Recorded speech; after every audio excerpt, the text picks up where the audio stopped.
Hey, how's it going, everybody? Welcome to part 2 of my dream Gretsch guitar build, whatever you want to call it. If you haven't seen my previous video, basically I mentioned that my dream guitar, the one that I've always wanted, is one of those Gretsch Sparkle Jet electric guitars. I just think they're just so awesome, that sparkle silver finish on it, block inlays, the Bigsby on it, everything about it is just a beautiful guitar. I've just kind of dreamt of that thing for many years now. But like I said in that previous video, it's a bit out of my price range. It goes for about $3,000, which is a couple of $1,000s out of my price range, honestly. Anyway, that said, by way of review, I've been searching for something kind of comparable to it, and after I did my Jazzmaster guitar build, I guess you could say I got a little braver as far as what I could do to kind of take a guitar and turn it into a project guitar and maybe try to make it look like that Sparkle Jet guitar. Recently, I found one that was very comparable to what I was looking for. It's the Gretsch Electromatic Jet Club Silver. It's a G5425. That's the model number of it. And it has a really nice silver metallic flake to it. It's not the Sparkle Jet glitter kind of thing going on there, but it's pretty comparable. Here you can see it in this picture here. So that's the guitar that I bought. And my idea was to basically make that look as much like the Sparkle Jet as I possibly could. So yeah, I wasn't actually gonna paint the guitar at all. I actually really liked the silver metallic flake, and I was gonna keep it like that. As you'll see in a moment here, things didn't quite turn out that way. I'll explain in a moment. Let me get to that. I wanted to remove the tail stop on it, basically. It's, as you can see right here, this tail stop, I wanted to remove that from the guitar and cover up the holes. That's where stuff started going wrong. I'd like to say this has been a perfect project from start to finish, but it just hasn't worked out that way. I've had a couple of things happen that have been kind of annoying. I wanted to remove this tail stop from it because I'm putting a Bigsby tremolo system on the guitar, and it won't need this. This will be completely obsolete once I put that on there. Here's where my problem started. I was gonna fill in the holes with a pair of wood dowels and then sand that smooth and then try to touch that paint up in those two holes to match the rest of the guitar. That's when the problem started. Basically what happened was whenever I put the wooden dowels in there, it didn't go as smoothly as I would have liked, and I caused a bit of a wider area where I needed to touch the paint up, as you can see in these images here. Well, that just turned into a nightmare. You guys probably know already, trying to touch up metallic flake paint like on a car, that metallic flake texture, it's nearly impossible to match that up with anything. Even if you have like the same exact touch-up paint, it kind of has a bit of a pattern to it, and it's just nearly impossible to match that up perfectly where it looks good. And the paint that I got, it was just a little bit off, and it just looked terrible. The only way to fix that, because I sanded around it, tried to smooth it out. I must have tried 4 or 5 different ways of matching that paint up, and it just was not working. So to make a long story a little shorter here, I'm now going to have to repaint the guitar, which is a bittersweet thing. I didn't want to have to do that. The good news is it gives me an opportunity to make it look a little more like that Sparkle Jet and give it a little bit more of a sparkle to it. So I'm kind of happy about that. I'm a little nervous about it. I hope it comes out as well as I'm envisioning. But anyway, I now have the guitar completely stripped apart, and take, the neck. That was the cool thing about the neck being a bolt-on neck. I was able to remove the neck and get that off of there. I have everything, the pickups and everything removed. I got the holes all taped up. And here's where that tail piece was. And as you can see, I've had to fill in the holes, which this gave me a chance to like really do a better job and sand all around. You may notice it looks pretty dull right now. I've gone through and sanded the whole top of it in order for the new paint that I'm going to apply stick. And all I'm doing is just the top. So I'm going to tape off the sides and everything. While I was doing some of this, I also happened to drop a tool on the surface of the guitar. That was another thing that kind of went wrong, and it caused a huge gouge in the paint, which I was able to fill. And it also hit back here too. So I couldn't even tell you how that even happened. It's just one of those weird fluke things. It was like, oh man, are you kidding me? You know. So I looked down and I saw a huge indentation in the paint. But luckily, I'm already doing this, so I'm able to resurface it. And you can see it on here and here. I got a little bit here that I still need to sand a little bit, and of course right here where that tool hit, right there. It's all nice and sanded smooth, and that's the next step. Is I'm gonna paint this thing and go from there. So I got everything taken off, put into bags so I don't lose everything, and hoping that everything goes well. Stay tuned, and I'll show you the big reveal in just a few moments here. Thank you. All right, and we're back again. Different shirt, different day. Through the magic of video, this is actually a week and a half later than the previous portion of the video, and I'm ready for the big reveal. You guys ready to see the finished product? All right, without any more delay, here we go. This is the finished product. There we go. What do you guys think? Little side by side. See if I can do it like the other one is. Side by side comparison.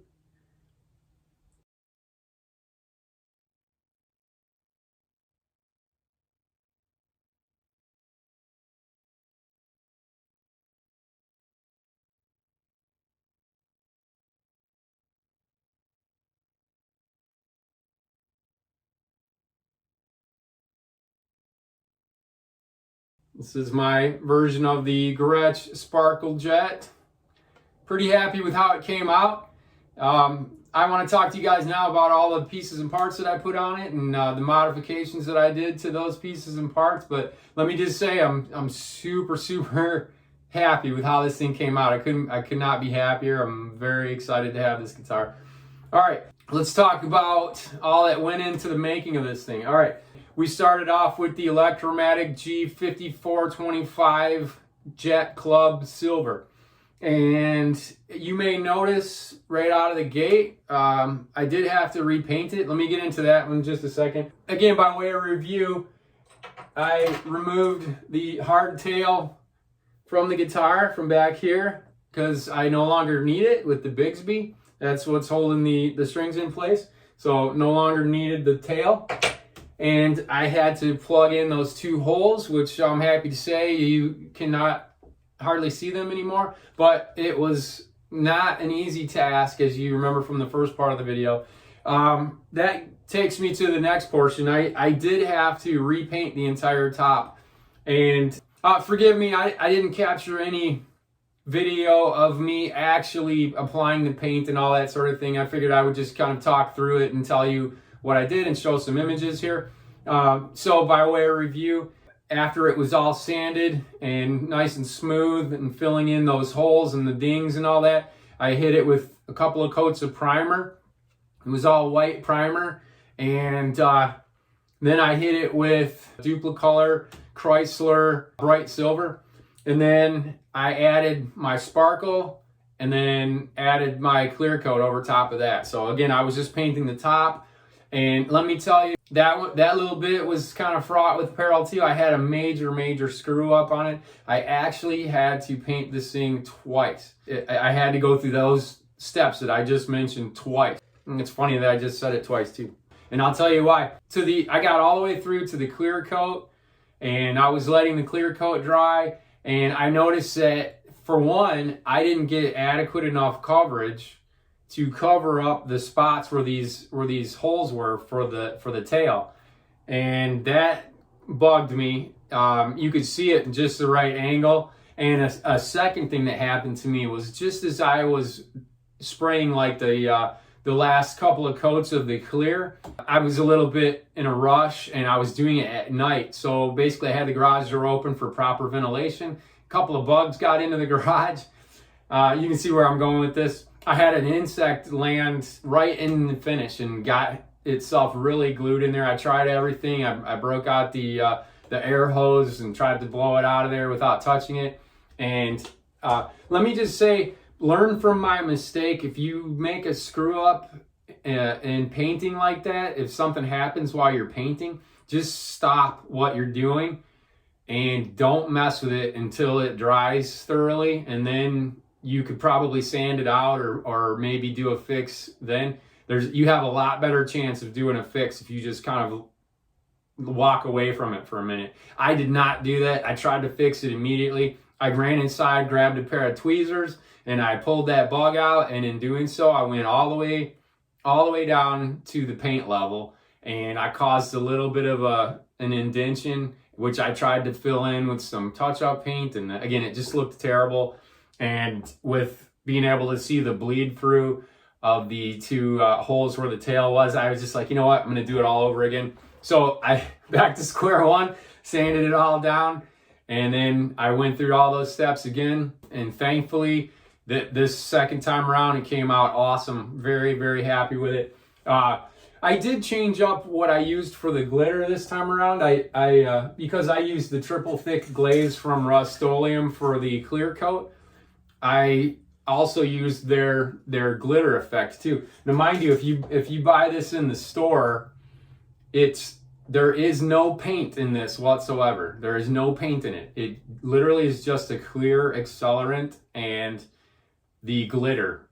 And you can coat it on there as much as you want. I see a ton of reviews on this stuff, and it's kind of like people aren't really sure how to use it properly. And they think that you do your entire base coat with this, which is not really what it's designed to do. It's designed to lay down a base coat of something similar to this, a silver, which is what I did, and then you dust it over with the glitter. That is how you get the maximum effect. If you try to coat with this, you're gonna use about 6 or 7 cans trying to get an entire guitar or something like that. I mean, it's gonna take a lot to cover. I'm exaggerating a little bit, but it will take a lot more of this stuff to actually cover every bit of the surface with glitter. I would not recommend that. All I did was like I said, I put the silver metallic on, and I hit it with a couple of coats of this to my liking with the glitter effect, and then I hit it with probably an entire can of this Rust-Oleum triple thick glaze. I like this stuff.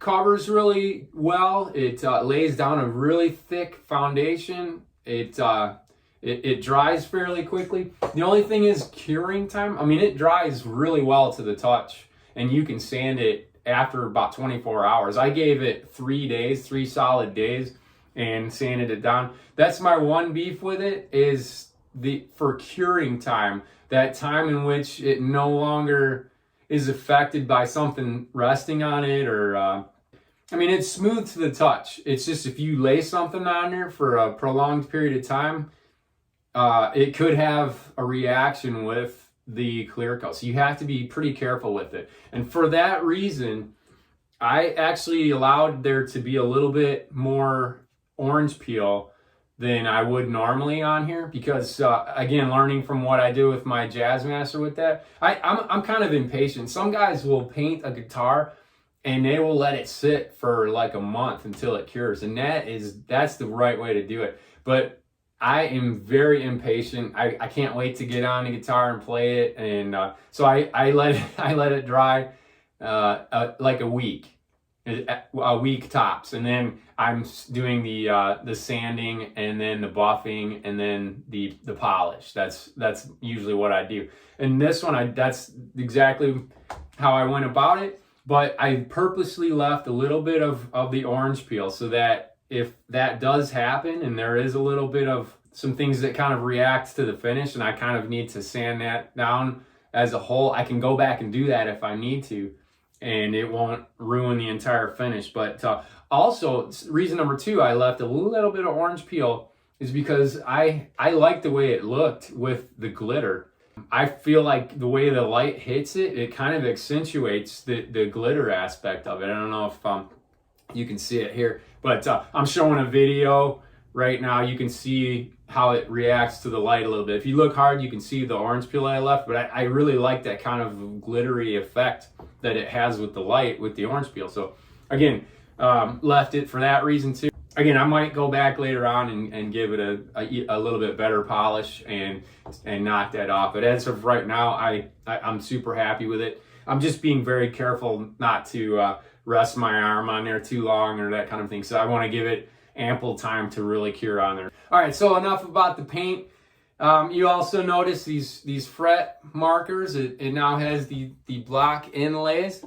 The problem was with putting these are actually decals on it. I mentioned that in the previous section. These are actually decals. I have these on my Jazzmaster, and I've had them on there for quite a while, and they last pretty.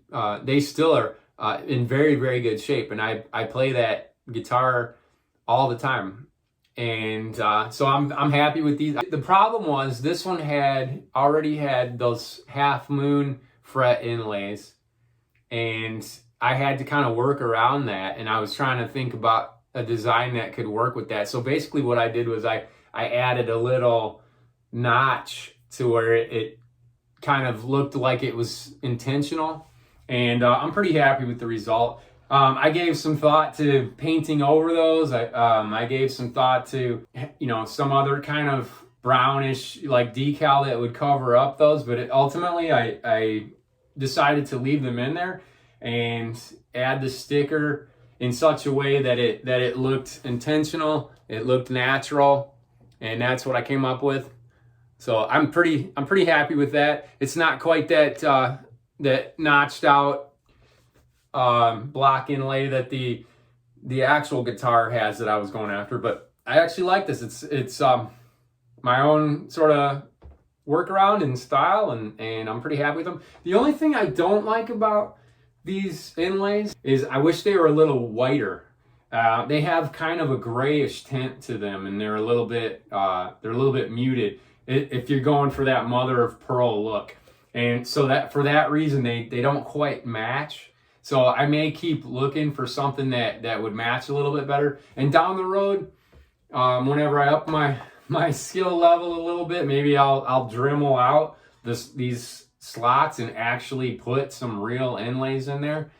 I may do that down the road, so stay tuned for that. I'm not going to do that probably anytime soon because I don't really want to screw this thing up the way it is right now. I'm very happy with it the way it looks, and I like the way it goes along with this pick guard. I kept the pick guard that was on there. I like that one a lot. This is like the white mother of pearl.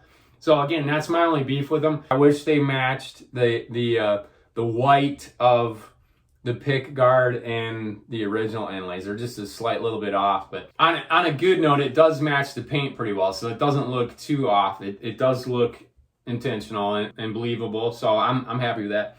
Next thing up that I added, obviously, is this Bigsby. I showed you an image of before. This is the one I wanted with the Gretsch logo, the chrome one. And man, like I said in part one of this video, I feel like a Bigsby on a Gretsch is just the way it should be. A Gretsch guitar is not totally a Gretsch guitar without a Bigsby on it. I just think it was like in the cosmos, Bigsby's and Gretsch's were meant to be together. That's just my personal opinion. So that said, I love the Bigsby on here, and I did make a slight modification to the Bigsby. Let me talk about that for a second. A lot of you guys know that these have like a stopper here. It only lets you pivot the arm kind of parallel with the strings. And I've seen some guys actually file that entire stopper off. And I didn't want to file it off completely. I wanted to give it a little bit more room, because when I play with my other Jazzmaster or something like that, it has the full 360 range of the pivot, and that's how I like to play personally. I like to have that where I can kind of bring it up and strum down with it, where it's in my hand, And so if you notice, the pivot arm moves, it travels much further than a normal Bigsby would on one of these. It's almost up to the low E string. As you can see, that's where it stops out at. And I'm totally happy with that. The way my hand is, it's like I can get all the strings on a strum, no problem, while holding on to it. And you know, it just works right. It's perfect for me. I probably will go back and do that on my other guitars. Like I have a red Tennessee Rose and 6119, and I also have that Electromatic G5425, and they both obviously have the Bigsby's on there, and I'm probably going to go back and do that. It was a very, very worthwhile mod to do. It was super easy, just a little bit of filing and then polishing it up a little bit just to make it look right. All right, so next you might notice that I did in fact swap out the pickups for those Filtertrons that I talked about. I did go ahead and install the Filtertrons, and I wasn't going to at first. As you can see in this picture here, that's how I was going to leave the guitar, with the original stock pickups. I was pretty happy with them at the time. After playing with them for a little bit, once the guitar was all put together, I really wanted to like those pickups a lot. They're the Gretsch dual coil humbucker pickups. It's just basically they're Gretsch's version of your run-of-the-mill standard humbucker pickup. They're a little bit bigger than these Filtertrons. They're like what you'd find in a Les Paul or any other guitar that's equipped with the standard humbucker pickup. Your Seymour Duncans or whatever. I really liked these. They're well constructed. Excellent pickups. If you're searching for just that regular old humbucker sound, and that's you, these are good pickups. I would recommend them. But for my taste, they just sounded a little bit muddy, shall we say. You guys that play Les Pauls, you might recognize that sound. It just has that, especially in the neck pickup, it just has that very muddy, dark, murky kind of tone. And you have to kind of struggle to get some brighter sounds out of it, some more dynamic range. And that's why I didn't really care for them. I thought to myself, well, I've got Filtertrons and my other Gretches. I'm going to leave these regular humbuckers in this one, and I just couldn't get on with it. And I went ahead and swapped them out, and I could not be happier. The sound was just night and day. These have the Alnico 5 magnets in there, so they are a little bit brighter as well. And man, let me just go off on a Filtertron tangent here. They are by far my favorite humbucker pickup, and that's why I bought them in the first place. And these actually are unbranded. I got them from a supplier on eBay for a pretty good price, and I gotta say they're just as comparable to my actual Gretsch Filtertron pickups. They sound exactly the same. They have the exact same presence that I am used to and that I was searching for. And Filtertron pickups are they just have such a dynamic range that you can do so much with them. The clean tones that you can get out of these are just unmatched in my opinion as far as humbucker pickups go. The neck pickup, that's usually where I stay. I'm either in the neck or I have both of them selected, and I can just get the clean tones that I want out of those settings, and it has some depth and some bigness and some weight to it, but it's also just clear as a bell, almost like, dare I say, single coil pickups. And then whenever I switch to the bridge, throw a little distortion on, let me just say, people that tell you can't play heavy stuff, grungy rock and roll stuff with Filtertrons, you can't play metal with Filtertrons, they either don't know what they're talking about, or they just don't want you to know how awesome these pickups are. They handle distortion extremely well because of how clean they are, especially the bridge pickup. I switch it into the bridge, throw some distortion on, sounds amazing, super clean. You're looking for that prog metal sound, they can do it.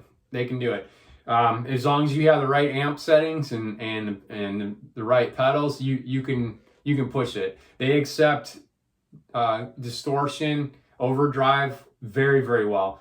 Filtertron pickups, I can't say enough great things about them. So I'm super happy I went ahead and put them in there. It feels like a Gretsch guitar to me now. So just a note on the bridge. I left the stock bridge in. Super happy with the bridge. Could not be happier. It's one of those Adjustomatic style. I actually noticed when I had the strings off, the posts for the bridge have a little bit of rock to them. They just kind of sway just a little bit. And that is exactly what you want with a Bigsby. And it's as if it was made for that, and yet still had a hardtail on it, the stock guitar. But this bridge pivots just ever so slightly, and it allows you to do your tremolo, and it helps keep it in tune. And that said, I've been playing this for several days now, and I couldn't be happier with how well it stays in tune. Anyway, we'll talk that in just a minute. I'll give you guys some demos of the sounds and things, so stay tuned for that. That's coming up in just a second. Almost done here talking about the mods I put on it. All right, lastly, while I had everything apart, I did this switch, the three-way switch. I rotated it. Originally, it was a vertical orientation. It was up, middle, and down to switch the pickups.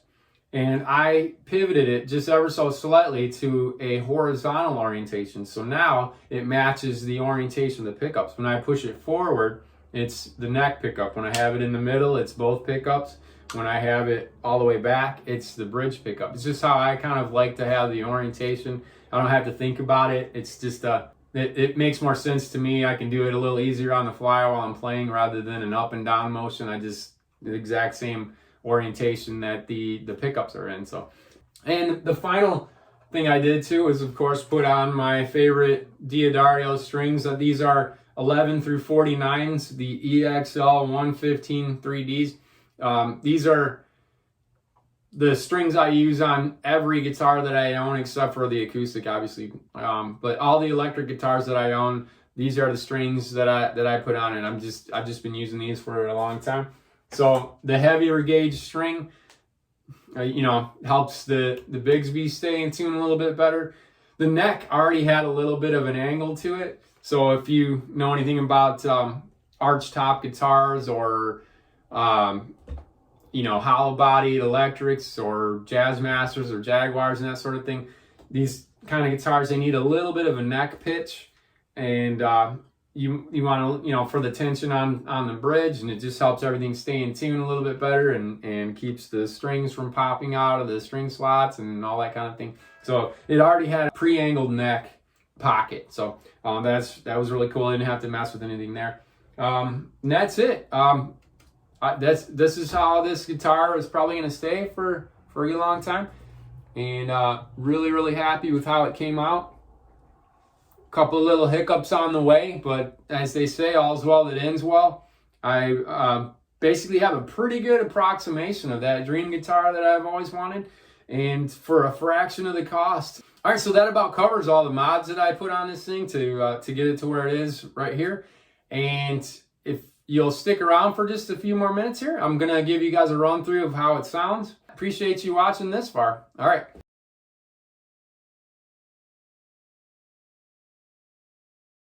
All right, just one quick thing I should mention about sound quality in this video and the sound of the guitar and all that. I'm running my guitar through a Fender Mustang, like the original Mustang, not the Mustang GT, but the one even before that.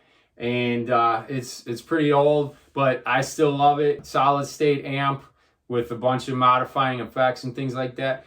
And also, I'm recording this 100% through my iPhone. So that's sound and everything. I'm not processing the sound through a soundboard or anything like that. It's literally just straight through my iPhone. You're getting the sound of my room and a little bit of echoing and that kind of thing bouncing off the walls and maybe a car driving by. So just a quick note on that. All right, here we go with the demo stuff.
switch position, both pickups, a little bit of a beefier sound, and some distortion added in.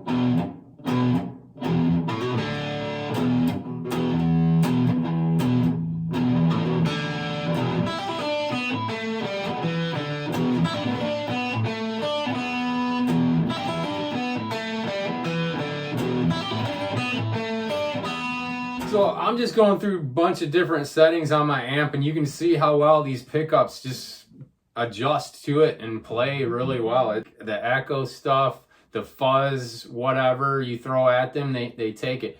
Like I said in the previous rant about the Filtertrons, couldn't be happier with them. Get yourself some. This is a setting on my amp called Heavy Metal Thunder. So very fuzzy.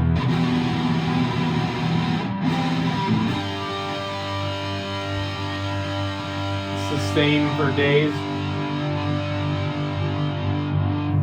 Anyway, I'm gonna switch into the bridge pickup. You see what I mean about how it handles it a little bit better with the crunchy stuff.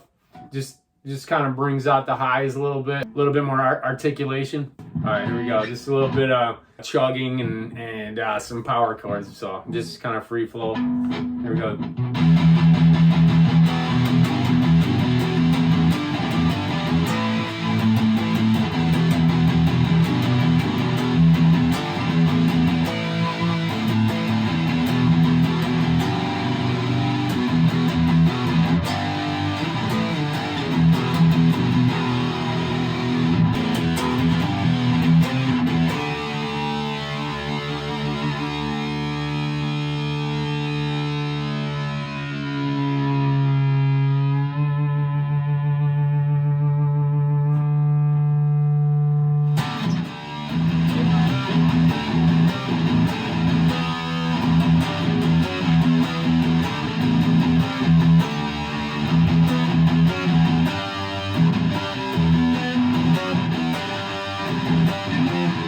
If you guys recognize this one, let me know in the comments.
Anyway.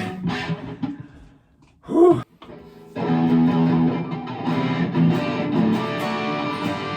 All right, this one's a little bit more dialed in distortion settings. It's a little more for that prog rock kind of sound. This is the tone that I use on my amp whenever I'm trying to hit the Queensryche type stuff. So again, it's still on the bridge pickup.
honestly, this is the setting that I leave it at most of the time. This is very same setting that I play with my Jazzmaster, which has single coil pickups. And again, I'm using these Filtertrons and they're humbuckers. So now I'm back to the neck pickup, and it's kind of a clean sound with a little bit of distortion added in there, and just a tad bit of reverb. I'm going to run through all 3 switch positions so you can kind of get the idea of the difference in the tone.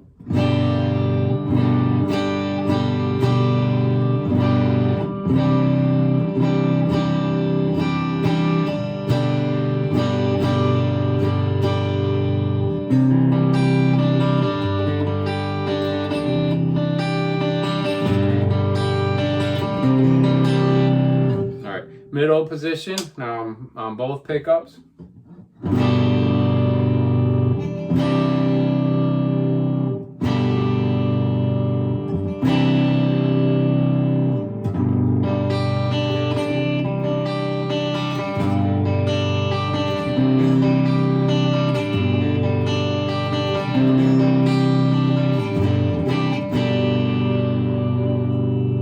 All right, now just the bridge pickup.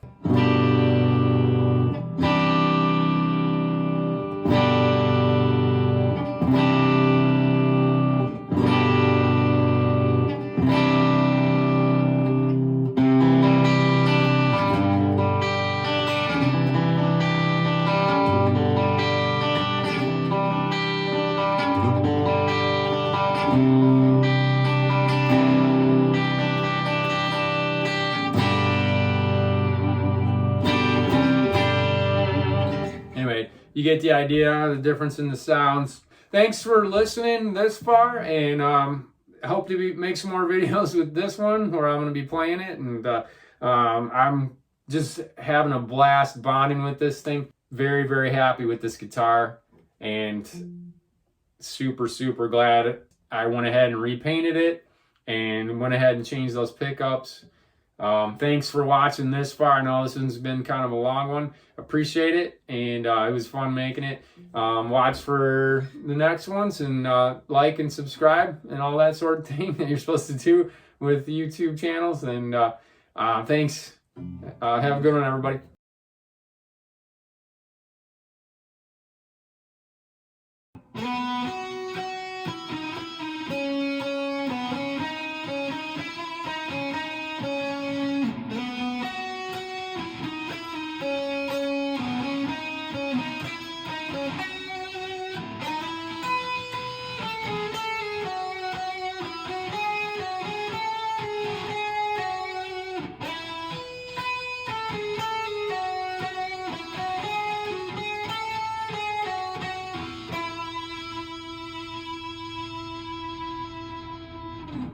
All right, thanks everybody.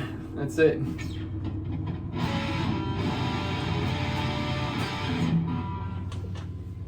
Oh, I gotta make something to eat.